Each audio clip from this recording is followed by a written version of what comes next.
छत्तीसगढ़ में अब तक का सबसे बड़ा जमीन घोटाला सामने आया है।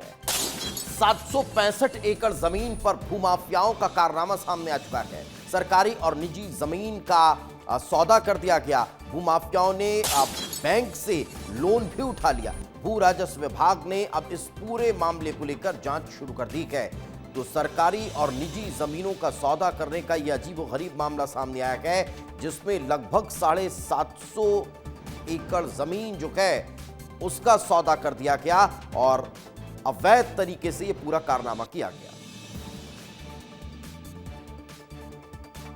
गांव में कुछ फसलों में रकबा बढ़ा करके और कुछ लोगों का नाम दर्ज होने की शिकायत आई।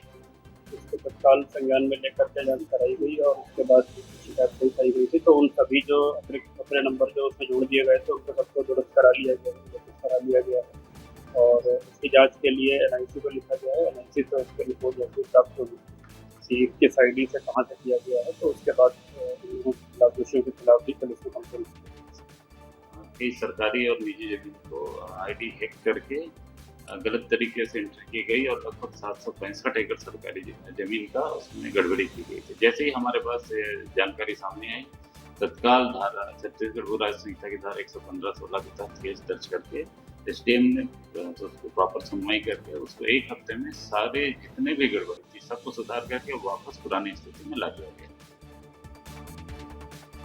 तो अजीबोगरीब ये मामला है। अब इसको लेकर ना सवाल खड़े हो रखे हैं और समझ से परे है कि आखिर कैसे इतना बड़ा घोटाला हो गया और अधिकारियों को कानो कान खबर नहीं लगी। चलिए चर्चा कर लेते हैं। हमारे सहयोगी दिलीप शर्मा हमारे साथ फोन लाइन पर जुड़ चुके हैं, उन्हीं से बातचीत करते हैं। दिलीप, एक बड़ा सवाल यहाँ पर यह खड़ा हो रहा है कि कितने लंबे समय से ये कारनामा चल रहा था और क्यों जो जिम्मेदार अधिकारी हैं उन्हें इसकी भनक नहीं लगी।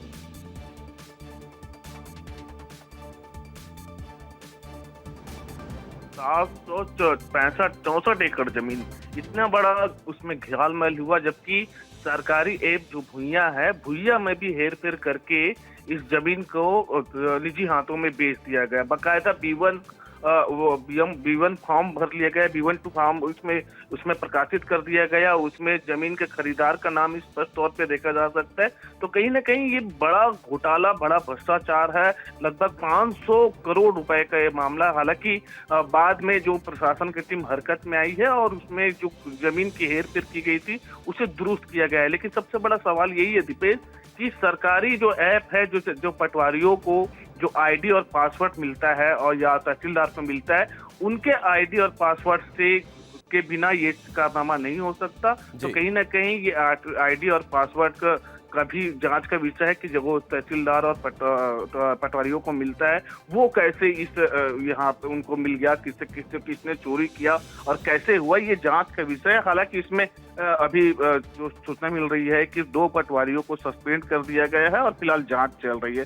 तो कहीं ना कहीं एक बड़ा सरकारी जमीन घोटाला है, इस पे जांच की जाएगी तो बड़े जो जमीन कारोबारी है वो कहीं ना कहीं गिरफ्त में आएंगे। कई लोग अब इसमें फंसते हुए नजर आएंगे। अब देखने वाली बात होगी कि उन पर फिर किस तरह की कार्रवाई होती है। बहुत बहुत शुक्रिया इस तमाम जानकारी के लिए।